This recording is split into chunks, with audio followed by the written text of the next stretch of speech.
Japan की राजधानी Tokyo में जिस समय क्वाड की तैयारियां चल रही हैं, उसी समय चीन ने अपने खतरनाक इरादों का परिचय देते हुए मिलिट्री ड्रिल शुरू कर दी है। और ये मिलिट्री ड्रिल ये जो साउथ चाइना सी का इलाका है वहां पर की जा रही है।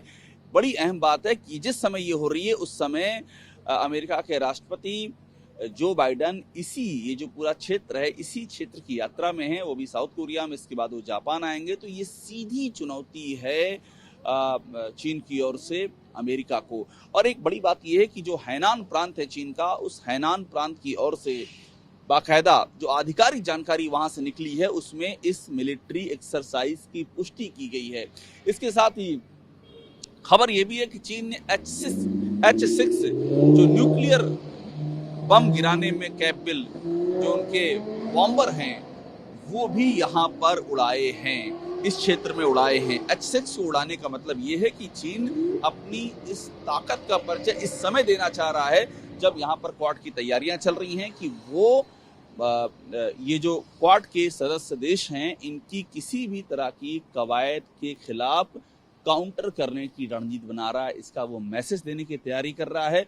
और ऐसे में फिर से एक बार बहुत महत्वपूर्ण है कि भारत का जो मैसेज यहाँ से आएगा, क्योंकि भारत ने जिस तरह से गलवान की पहाड़ियों में चीन को पटखनी दी थी, जिस तरह से चीन को शर्मसार होना पड़ा था, गलवान से लेकर के और डोकलाम तक चीन को अपने कदम पीछे खींचने पड़े थे।